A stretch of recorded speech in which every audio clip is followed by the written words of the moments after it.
Hello students, कैसे हैं। चलिए नेक्स्ट वीडियो स्टार्ट करते हैं इडियम्स और फ्रेजेस का, जो कि सभी एग्जाम्स में कॉमनली आती है ना। पहला इडियम है to fight shy of. To fight shy of, shy का मतलब क्या है? शर्मीला होना, है ना, ये शर्माना। तो फाइट शाई ऑफ इसका मतलब है जी चुराना।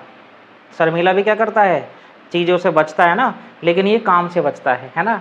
यानी टू फाइट शाई ऑफ का मतलब है टू अवॉइड, टालना या फिर बचना, या to keep away from something. ये समथिंग है गाइस, जहाँ पे भी ये आए तो ये क्या है? समथिंग है ना, ये समथिंग लिखा है मैंने।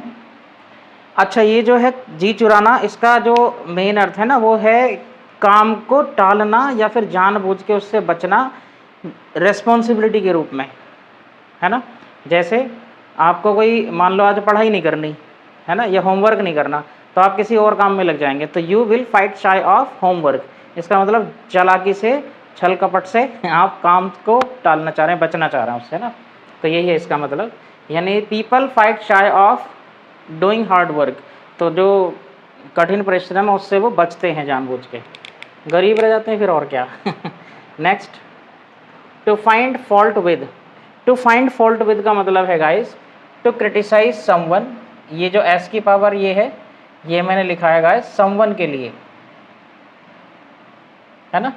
समवन, टू क्रिटिसाइज समवन और समथिंग, किसी चीज़ को की आलोचना करना या किसी व्यक्ति की आलोचना करना, लेकिन कभी कभी फिजूल में करना। अगर कुछ नहीं मिलेगा ना आलोचना करने के लिए, तब भी आप आलोचना कर देते हैं, वो होता है फाइंड फॉल्ट विद समवन या फिर समथिंग। या फिर टू कंप्लेन अबाउट इट, या तो उसके बारे में कंप्लेन करना कि ये चीज़ इसमें गलत है, गलत नहीं है तब भी कंप्लेन करना। इसको सेंटेंस में कैसे यूज़ कर सकते हैं? He found fault with me, इसका मतलब उसने मुझे क्रिटिसाइज़ किया। I find fault with people, तो मैं लोगों को क्रिटिसाइज़ करता हूँ, कुछ भी यूज़ कर सकते हैं।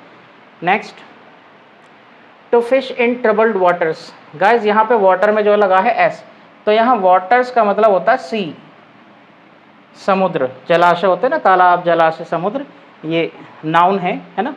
To fish in troubled waters, इसका मतलब क्या? मान लो समुद्र में लहरें उठी, तो जब लहरें उठी, मान लो सुनामी टाइप जैसे आ गई, तो आस पड़ोस में वो पहुंचेंगी, तो उन लहरों में भी मछलियां पकड़ना, इसका मतलब क्या है? इस ईडियम का अर्थ क्या निकलता है? To make most in a bad situation, किसी भी बुरी स्थिति में भी आपने मौका भांप लिया, उसका मोस्ट यूज कर लिया, है ना, लिखा है ना, to make the most in a bad situation. अब इसके दो अर्थ हैं, देखिए, एक तो किसी स्थिति का फ़ायदा उठाना है, या फिर किसी दूसरे की ज़िंदगी में कुछ गलत हो रहा, उसमें आपने फ़ायदा उठा लिया। हाँ, मान लो आपने कोई प्लॉट खरीदा, आपका रिश्तेदार ही उसे दिलवा रहा है, एक तो वो डीलर खुद ही महंगा बेच रहा है, लेकिन उसके बावजूद आपका जो रिलेटिव उसमें फंसा हुआ है वो और अपना हिस्सा जोड़ लेगा। तो ऐसे लोग क्या करते हैं? दे फिश इन ट्रबल्ड वाटर्स, वो मुसीबत में भी लोगों की या फिर स्थिति की फ़ायदा उठा लेते हैं। तो ये फ़ायदा उठाना है मुसीबत में भी, चाहे लोगों की या स्थिति की। Next, to follow suit. ये जो सूट है गाइस, यहाँ ये ताश के जो गड्डी होती है ना, उसकी सीक्वेंस होती है, उसके लिए यूज़ हुआ है फॉलो सूट। वो एक जैसे होते हैं, तो वहीं से आप याद रख सकते हैं। टू फॉलो सूट का मतलब है टू फॉलो एग्जाम्पल ऑफ, या फिर to do the same as someone does, बिल्कुल वैसा ही करना जैसे सामने वाला करता है या कोई अन्य व्यक्ति करता है। इसका मतलब आप आसानी से समझ लें, नकल उतारना है किसी की। क्लियर? अब मैं सबसे बढ़िया उदाहरण दे रहा हूँ लॉकडाउन का। लॉकडाउन में राशन की दुकानें ऐसे धड़ल्ले से खुली, क्योंकि सबसे ज़्यादा वही चली थी, खुली थी, आदेश था ना कि ये चीज़ें खुली रहेंगी। तो जो मॉल हैं, छोटे छोटे मॉल हैं, वो बहुत ज़्यादा खुल गए थे। तो उस समय लोगों ने क्या किया था? पीपल फॉलोड सूट, लोगों ने एक दूसरे की नकल करी, एंड ओपन द स्टोर्स, है ना, ग्रोसरी स्टोर्स, उसमें नकल करी थी। इसका मतलब, या फिर मान लो एक चीज़ है कि कोई टीचर है, वो पूरे साल टेस्ट ही नहीं लेता था बच्चों का, दूसरा टीचर आया, उसने टेस्ट लेना शुरू कर दिया, तो फिर जो पूरे साल नहीं लेता था उसने भी टेस्ट लेना शुरू कर दिया, तो ही फॉलोड सूट, है ना, उसने भी उसका नकल कर ली, एक तरह से उदाहरण उसका आजमा लिया खुद पे ही। Next, to gain the upper hand. Upper hand मतलब दो हाथ आगे रहना, है ना। गेन का मतलब फ़ायदा लेना या फिर आगे रहना, अपर हैंड मतलब दो हाथ। इसको वैसे याद कराने की बता रहा हूँ मैं, किसी से दो हाथ आगे रहना, इसका मतलब क्या है? टू बी विक्टोरियस, जीता हुआ सा फील करना, या फिर गेन कंट्रोल ओवर समवन और समथिंग। ये है किसी चीज़ के ऊपर कंट्रोल होना पूरा, उसको क्या बोलेंगे, गेन दी अपर हैंड। जैसे the government gain the upper hand on the entrepreneurs in India, है ना। जो एंटरप्रेन्योर्स हैं उनके ऊपर किसका कंट्रोल है, सरकार का है। Next, to get into hot water देखिए हॉट का मतलब गर्म और वाटर का मतलब पानी। तो गर्म पानी में अगर कोई चीज़ है तो भाई सीधी सी बात है, समस्या में अगर आपने उंगली डाल दी तो भुन जाएगी ना, उबल जाएगी, तो वो क्या समस्या में होना है। टू गेट इनटू ट्रबल या फिर टू बी इन डेंजर, खतरे में होना है या समस्या में होना है। Next, to get the wind of, जैसे मैं कभी कभी क्लास में पढ़ाता हूँ, कहता हूँ हवा भी ना लगेगी, है ना। हवा ना लगना मतलब पल्ले नहीं पड़ेगा।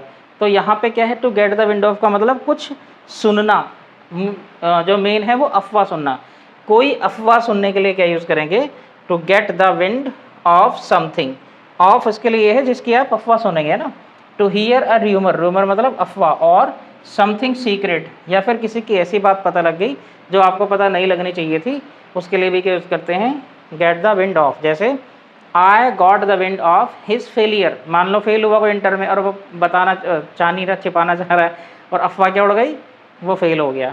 या फिर ऐसा सीक्रेट था वो बताने नहीं चाह रहा था, उसके लिए भी क्या यूज़ करेंगे, आई got the wind of his failure, उसके फेल होने का मुझे भैया पता लग गया, यानी मुझे अफवाह सुनी या फिर उसका सीक्रेट मुझे पता लग गया। Next, to gird up one's loins. Guys एक स्पेलिंग होती है LION, है ना, ये होता है शेर, और इसका प्लूरल है, ये हो गए बहुत सारे शेर, लेकिन स्पेलिंग ध्यान से देखो, LOIN, है ना। लॉयन ये होती है धोती या लुंगी, और इसमें S लगा दिया, है ना। To gird up one's loins, loins क्यों कह रहे हैं, क्योंकि दोनों पैरों में जब पहनते हैं तो दोनों पैरों में फिट हो जाती है ना, धोती। तो ये होता है गर्ड अप का मतलब है ऊंची करना किसी की क्या, धोती तो एक पता नहीं मूवी का डायलॉग है या कॉमेडी है शायद, ताओ धोती ऊंची कर ले भागना है, यानी वो ऊंची कर ली, इसका मतलब आप परिश्रम करने वाले हैं। क्योंकि पुराने ज़माने में जो धोती कुर्ता चलता था ना इंडिया में, तो मजदूर क्या करते थे, जब धोती यानी लुंगी पहनते थे तो जब काम करना होता था खेत में या मजदूरी, तो उसे ऊंची कर लेते थे ताकि वो चलने में इजी हो और वो गंदी भी ना हो शायद इसलिए इसका मतलब क्या है, टू प्रिपेयर फॉर एक्शन यानी डिफ़िकल्ट, किसी भी कठिन काम के लिए तैयार होना या फिर लेबर के लिए तैयार होना एक तरह से, है ना। कठिन मुश्किल या डिफ़िकल्ट काम के लिए तैयार होना। Next, go to the dogs, इसका मतलब है to be ruined. Go to the dogs का मतलब बर्बाद हो जाना। इसके पीछे ना गाइस एक कहानी है। पहले जो होता था, क्रिमिनल्स वगैरह जो होते थे ना पुराने ज़माने में, उनको सिटी से बाहर फेंक दिया जाता था, जिससे वो रबिश यानी कचरे में जाके रहते थे, या तो सिटी से बाहर जो डंप रहता है वहाँ पे, या फिर कुत्तों के बीच में जाके रहते थे। तो वहीं से कहावत आया है, गो टू द डॉग्स का मतलब है कि आपने उन्हें कुत्तों के बीच में डाल दिया, बर्बाद होने के लिए छोड़ दिया। तो गो टू डॉग्स का मतलब क्या है, बर्बाद होना। जैसे मे ही गो टू द डॉग्स, भगवान करे वो बर्बाद हो जाए ना, अभिशाप दे रहे हैं किसी को। या फिर the poor man went to the dogs, यानी जो गरीब आदमी था वो बर्बाद हो, गरीब तो बेचारा वैसे ही बर्बाद है। Next, to have a ball, to have a ball का मतलब है टू इंजॉय यानी आनंद लेना, ये टू हैव फन यानी आनंद लेना। ये जो ईडियम है guys, to have a ball, ये ना अमेरिकन स्लैंग है। स्लैंग मतलब जो एक लोकल लैंग्वेज होती है, अटपटी सी इनफॉर्मल लैंग्वेज का एक हिस्सा होती है, एक स्लैंग है। इसको ना पार्टीज़ के लिए यूज़ करते थे कि इन्जॉय किया या नहीं किया, तो पार्टीज़ के लिए होता है। कभी ये समझ लो खेल का कोई ईडियम है, आया है एग्जाम में ये, टू हैव अ बॉल, इसका मतलब टू इन्जॉय। जैसे I had a ball in summer vacations in Shimla, Shimla में गर्मियों की छुट्टियों में मैंने इन्जॉय किया, इसका मतलब ये है। क्लियर है? तो उम्मीद है गाइस आपको सारी चीज़ें क्लियर हो रही होंगी। और चैनल पर नए हैं तो सब्सक्राइब करना बिल्कुल ना भूलें। वीडियो अगर समझ में आ रही हैं, सच में पसंद आ रही हैं, तो प्लीज़ लाइक करें, शेयर करें, कमेंट ज़रूर करें, और मिलते हैं नेक्स्ट वीडियो में। Bye bye, take care.